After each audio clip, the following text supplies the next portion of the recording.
Hello everyone, welcome to our new video. Our today's topic is Nazism in Germany. Nazism का another name क्या है? It is also called National Socialism.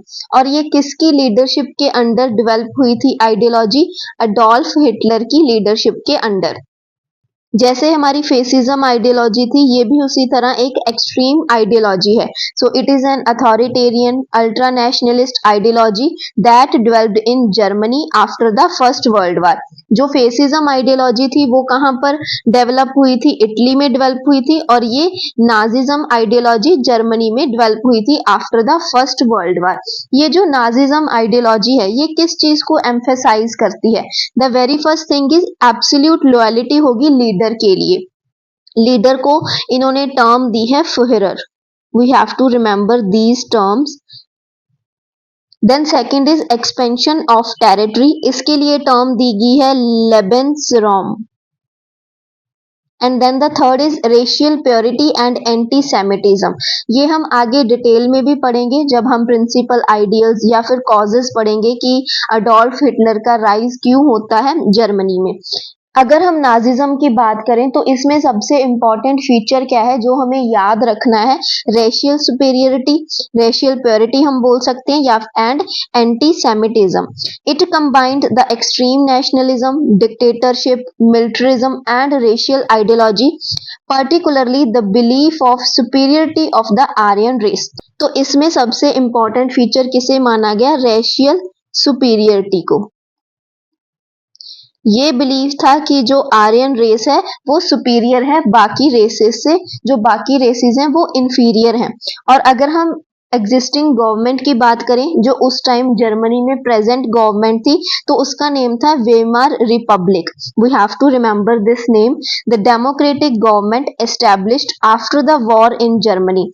And now we are going to see the causes for rise of Adolf Hitler in Germany. इस flow chart की help से हम last पर एक summary की तरह रिवीजन कर लेंगे। फर्स्ट ऑफ ऑल हम डिटेल में इन कॉजेस को पढ़ते हैं। So the very first cause is psychological and political impact of Treaty of Versailles. अब फर्स्ट वर्ल्ड वॉर के बाद क्या होता है? ट्रीटी ऑफ वर्सेलिस साइन होती है। वैसे इसने लास्टिंग पीस तो नहीं क्रिएट की थी इस ट्रीटी ऑफ वर्सेलिस ने, बट इसने एंड कर दिया था फर्स्ट वर्ल्ड वॉर को। इस फर्स्ट वर्ल्ड वॉर के एंड के बाद क्या होता है? जो विक्टोरियस एलाइड पावर्स थी, मींस जो जीत गई थी एलाइड पावर्स, उन्होंने जर्मनी को फोर्स किया कि वो हैवी रेपरेशंस को पे करे।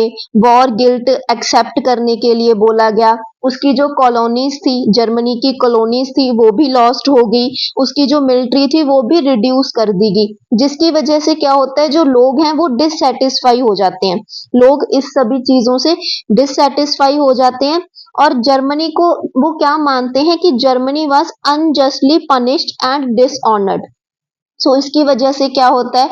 एक काइंड ऑफ हम बोल सकते हैं फीलिंग ऑफ शेम आ जाती है लोगों में। और हिटलर क्या करता है? इस चीज की एडवांटेज उठा लेता है। जो उनका एंगर होता है, लोगों का एंगर होता है, उसको वो क्या करता है? एज एन एडवांटेज ले लेता है और प्रॉमिस करता है कि वो इसको क्या करेगा? रिस्टोर करेगा जर्मनी की जो लॉस्ट ग्लोरी है। Then the second point is structural weakness of Weimar Republic. अब जो वेमार रिपब्लिक थी उस टाइम पर जर्मनी में जो प्रेजेंट गवर्नमेंट थी उसका जो सिस्टम था वो वीक था। It was unable to solve the problems of people. वो जो लोगों की प्रॉब्लम को एड्रेस ही नहीं कर पा रही थी गवर्नमेंट। तो गवर्नमेंट क्या था? स्ट्रगल कर रही थी to gain the legitimacy and stability उस टाइम पर। तो इसमें क्या होता है? लोगों का जो ट्रस्ट है डेमोक्रेटिक लीडरशिप के लिए वो रिड्यूस हो जाता है, वो कम हो जाता है। और इस तरह एक ऐसी सिचुएशन बन जाती है, एक ऐसा एनवायरनमेंट बन जाता है कि जो एक्सट्रीम आइडियोलॉजीज हैं उनको एक्सेप्टेंस मिल जाती है। लोगों को लगता है कि हमें कोई एक सिंगल लीडर चाहिए। वो चाहते हैं कि मोनार्की सिस्टम आए और उनकी जो प्रॉब्लम्स हैं वो सॉल्व हो जाएं। Then the next point is economic crisis and collapse of public confidence.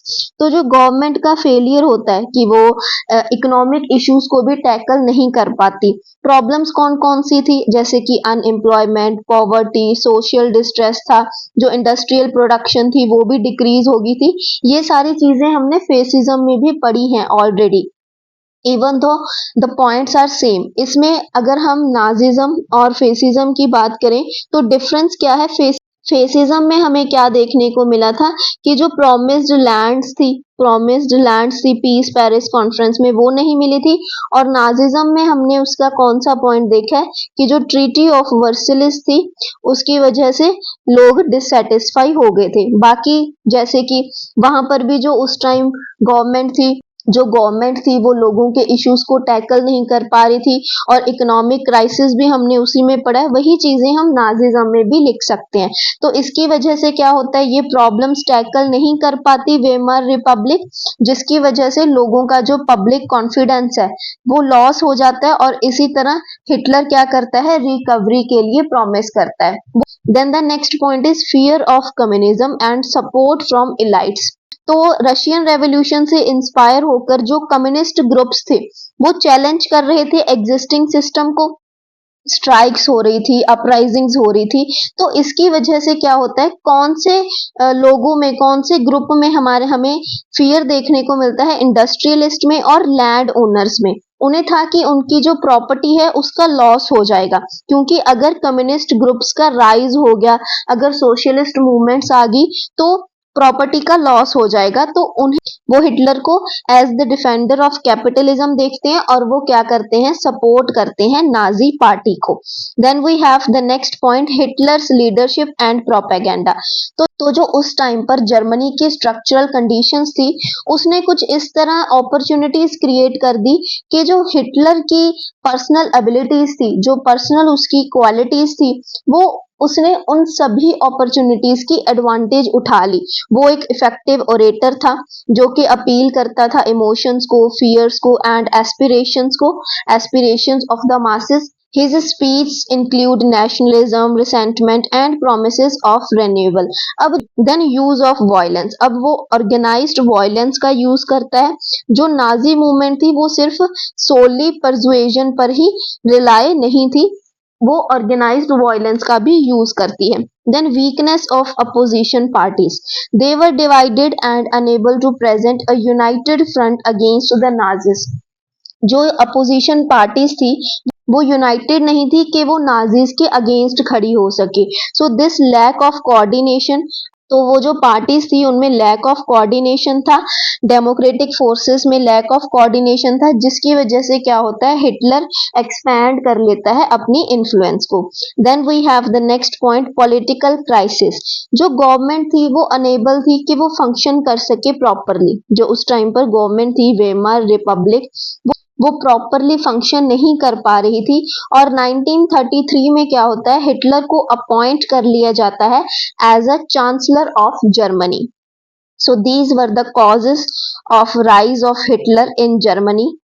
इसको अब हम फ्लो चार्ट की मदद से एक बार समरी की तरह पढ़ लेते हैं। So first we have psychological and political impact of treaty. जो ट्रीटी ऑफ वर्सिलिस थी उसकी वजह से लोग डिसअपॉइंट हो गए थे। उन्हें लगा कि जर्मनी को अनजस्टली क्या किया गया है, पनिश किया गया है। तो हिटलर भी इस चीज का क्या करता है, फायदा उठा लेता है। एंड ही प्रॉमिस्ड कि वो जो लॉस्ट ग्लोरी है उसको रिस्टोर करेगा। Then the second thing is structural weakness of Weimar Republic. इसमें हमने क्या पढ़ा है कि जो वेमर रिपब्लिक थी उस टाइम पर, जो प्रेजेंट गवर्नमेंट थी जर्मनी में, वो उसकी स्ट्रक्चरल वीकनेसेस की वजह से लोगों का जो फेथ था डेमोक्रेसी में वो रिड्यूस हो जाता है, वो खत्म हो जाता है। और उन्हें क्या, एक सिंगल लीडर चाहिए था जो कि उनकी प्रॉब्लम्स को सॉल्व कर सके। Then we have economic crisis, जैसे कि अनएम्प्लॉयमेंट की प्रॉब्लम हो गई और बाकी बाकी प्रॉब्लम्स होगी। तो उनको, जो गवर्नमेंट थी वो टैकल नहीं कर पा रही थी इन इकोनॉमिक इश्यूज को, जिसकी वजह से अडोल्फ हिटलर क्या करता है, एडवांटेज उठा लेता है इस चीज की और कहता है कि वो क्या करेगा, इम्प्रूवमेंट लेकर आएगा, रिकवरी करेगा। Then weakness of opposition parties. अब जो अपोजिशन पार्टीज थी वो यूनाइटेड नहीं थी, कि वो नाजी पार्टी के अगेंस्ट खड़ी हो सके। तो इसकी वजह से क्या होता है, जो अडोल्फ हिटलर है वो मासेस को इन्फ्लुएंस कर पाता है। Then fear of communism. अब जो इंडस्ट्रियलिस्ट थे जो इंडस्ट्रियलिस्ट थे या फिर लैंड ओनर्स थे। रशियन रेवोल्यूशन के बाद में क्या होता है, जो सोशलिस्ट मूवमेंट्स हैं उनका उनमें राइज हो जाता है। लोगों को लगता है कि अगर वो इकट्ठे हो जाएंगे तो वो कैपिटलिज्म को खत्म कर सकते हैं। और इन इंडस्ट्रियलिस्ट और लैंड ओनर्स को क्या था, लैंडलॉर्ड्स को क्या था, फियर था कि उनकी जो प्रॉपर्टी है, जो उनकी प्रॉपर्टी है वो लॉस हो जाएगी। वो हिटलर को किस तरह देखते हैं, as the defender of capitalism देखते हैं। वो क्या करते हैं, हिटलर की सपोर्ट करते हैं। Then we have Hitler's leadership and propaganda. अब हिटलर की जो पर्सनल क्वालिटीज थी, जैसे कि वो एक इफेक्टिव ओरेटर था, उसकी जो स्पीच थी वो एबिलिटी थी उनमें कि वो मासेस को इन्फ्लुएंस कर पाती थी, और वो प्रोपेगेंडा का यूज करता है जर्मनी के जो लोग थे उनको अपनी तरफ अट्रैक्ट करने के लिए। Then use of violence, violence का यूज किया जाता है, ऑर्गेनाइज्ड वायलेंस का यूज किया जाता है। The last point is political crisis. अब जो वेमार रिपब्लिक थी वो इश्यूज को टैकल नहीं कर पा रही थी, जिसकी वजह से क्या होता है, लोगों का जो लॉस है, कंप्लीट लॉस हो जाता है पब्लिक कॉन्फिडेंस का, और हिटलर का राइज होता है जर्मनी में। So this is all about our today's video. If you have any problem then you can ask me in the comment section, and in the next video we are going to cover the principal ideals of this Nazism ideology. Thank you for watching.